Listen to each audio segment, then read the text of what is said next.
കൊച്ചി നഗരസഭ 11ാം ഡിവിഷനിൽ വിദ്യാഭ്യാസ അവാർഡുകൾ വിതരണം ചെയ്തു. ഡിവിഷൻ കൗൺസിലർ ഷീബ ഡുറോം അധ്യക്ഷത വഹിച്ച യോഗത്തിൽ കൊച്ചി MLA KJ മാക്സി വിദ്യാഭ്യാസ അവാർഡ് വിതരണ ചടങ്ങ് ഉദ്ഘാടനം ചെയ്തു. ഷീബ ഡുറോമിൻ്റെ നേതൃത്വത്തിലാണ് ഈ ഡിവിഷനിലെ ഉന്നത വിജയം കരസ്ഥമാക്കിയ കുട്ടികളെ ആദരിക്കുന്ന ചടങ്ങും ഈ ഡിവിഷനിലെ 2 പ്രധാന വിദ്യാലയങ്ങളായിട്ടുള്ള സെൻറ്റ് സെബാസ്റ്റ്യൻ അവർ ലേഡീസ് സ്കൂളിൽ 100% വിജയം കരസ്ഥമാക്കിയ സ്കൂളിനെ അനുമോദിക്കുന്ന ചടങ്ങും ഇവിടെ സംഘടിപ്പിച്ചിട്ടുള്ളത്. വിദ്യാഭ്യാസ പ്രോത്സാഹന പരിപാടി നമ്മുടെ നാട്ടിൽ ഈ മേഖലയ്ക്ക് വളരെ മാറ്റമുണ്ടാക്കിയത്. വിദ്യാഭ്യാസത്തെ പറ്റി പറയുമ്പോൾ വിദ്യാഭ്യാസം കൊണ്ട് നാം ആഗ്രഹിക്കുന്നത് എന്താ? പൊതുവിൽ എല്ലാവരുടെയും ധാരണയും ശരിയുമാണ്. നല്ല വിദ്യാഭ്യാസം നേടി നല്ല തൊഴിൽ സമ്പാദിച്ച് നന്നായി ജീവിക്കുക എന്നുള്ള ഒരു ആഗ്രഹമാണ് എല്ലാവരുടെയും മനസ്സിലുള്ളത്. ഓർക്കുക, നമ്മൾ ഓർക്കുക, തോറ്റവരാരും ഇങ്ങനെ ആദരവ് കിട്ടിയില്ല എന്നോർത്ത് പുറകോട്ട് പോകണ്ട. തോറ്റാലും ജീവിതത്തിൽ വിജയിക്കും, അത് സംശയമൊന്നുമില്ല, അധ്വാനം ഉണ്ടെങ്കിൽ. പ്രത്യേകിച്ച് നമ്മുടെ MLA ഒരു കാര്യം പറഞ്ഞാൽ ഞാൻ വളരെയേറെ ശ്രദ്ധിച്ചു. പഠിക്കുന്നത് ജോലി സമ്പാദിക്കാനും ഉപരിയായിട്ട് ഒരു മനുഷ്യനായി തീരുക, നല്ലൊരു മനുഷ്യനായി തീരുക, അതാണ് ഏറ്റവും പ്രധാനപ്പെട്ടത്. ഇപ്പോൾ എൻ്റെ അമ്മച്ചി 4ാം ക്ലാസ് പാസ്സായിട്ടുണ്ട്. 4ാം ക്ലാസ് പാസ്സായത് എനിക്കറിയില്ല, പക്ഷെ മലയാളമൊക്കെ നല്ല വായിക്കും. പഴയ പദ്യങ്ങളൊക്കെ നല്ല സുന്ദരമായിട്ട് അതൊക്കെ ചൊല്ലാറുണ്ട്. അപ്പച്ചനും അത്രയും വിദ്യാഭ്യാസം ഉണ്ടാകും. അവിടെ ഞങ്ങൾ 7 മക്കളാണ്. 7 മക്കളെയും ഞങ്ങളുടെ അപ്പനും അമ്മയും കഷ്ടപ്പെട്ട് തന്നെ പഠിപ്പിച്ചു. എല്ലാവരെയും നല്ല വിദ്യാഭ്യാസം നൽകി. അച്ഛനായിട്ട് ഞാൻ വന്നപ്പോൾ എൻ്റെ വീട്ടിൻ്റെ സ്റ്റൈൽ തന്നെ മാറിപ്പോയെന്നുള്ളതാണ്. കാരണം ഞാനൊരു അച്ഛനായിട്ട് എൻ്റെ കുടുംബത്തിൽ വന്നു കഴിഞ്ഞപ്പോൾ എൻ്റെ കുടുംബത്തിൻ്റെ മാതാപിതാക്കളുടെ സ്റ്റാൻഡേർഡ് ഉയർന്നു. കാരണം എൻ്റെ വീട്ടിലേക്ക് വന്നവർ എൻ്റെ സ്റ്റാൻഡേർഡ് ഉള്ളവരാണ്. വൈദികർ വരും, ചിലപ്പോൾ മെത്രാനിസം വരും, അല്ലെങ്കിൽ മറ്റുള്ള സാമൂഹ്യ പ്രവർത്തകർ വരും. അങ്ങനെയൊക്കെ വരുമ്പോൾ അവരുടെയൊക്കെ പെരുമാറുന്ന രീതിയിൽ എൻ്റെ അപ്പനും അമ്മയും ഉയർന്നു.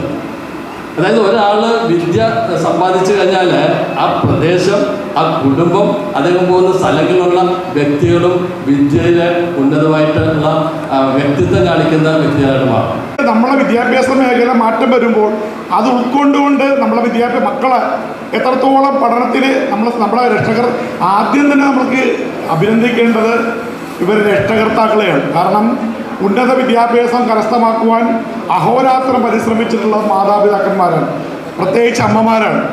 അവരാണ് തൻ്റെ മക്കളെ കൂടുതലായിട്ട് ശ്രദ്ധിച്ചുകൊണ്ട് വിദ്യാഭ്യാസത്തിൽ കാര്യത്തിൽ ഏറ്റവും ശ്രദ്ധ ചെലുത്തുന്നത് അവരുടെ മാതാപിതാക്കന്മാരാണ്.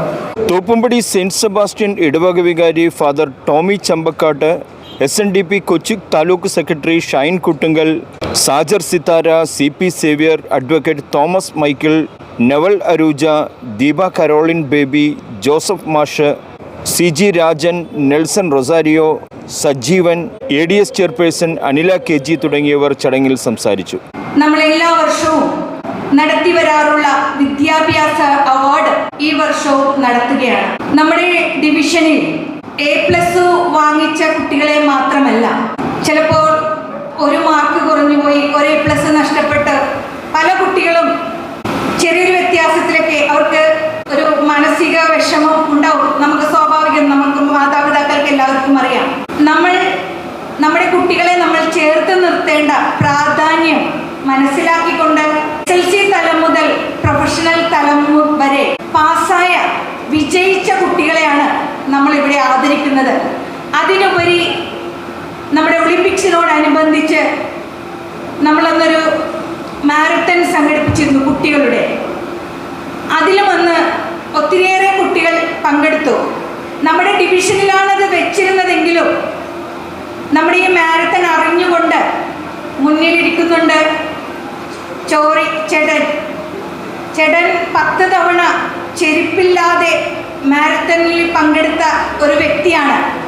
നമ്മളീ ഇവിടെ നടക്കുന്നുണ്ടെന്ന് അറിഞ്ഞുകൊണ്ട് അതിനോടുള്ള ആ ഒരു ഇതുകൊണ്ട് ചേട്ടൻ വന്നതിൽ പങ്കെടുത്തു. അതിനുപരി 10 വയസ്സുള്ള ഷിയാൻ, ആ കുട്ടി 41ാം തവണയാണ് മാരത്തണിൽ പങ്കെടുക്കുന്നത്. ഇന്ന് ആ കുട്ടികൾക്ക് അവിടെ അന്ന് പങ്കെടുത്ത കുട്ടികൾക്ക് മെഡൽ നൽകുന്നുണ്ട്.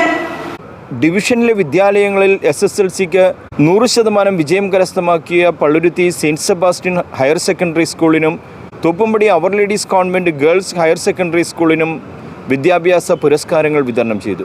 മറ്റൊരു വിശേഷവുമായി കാണാം. Ridjan Rebello, news today, Kochi.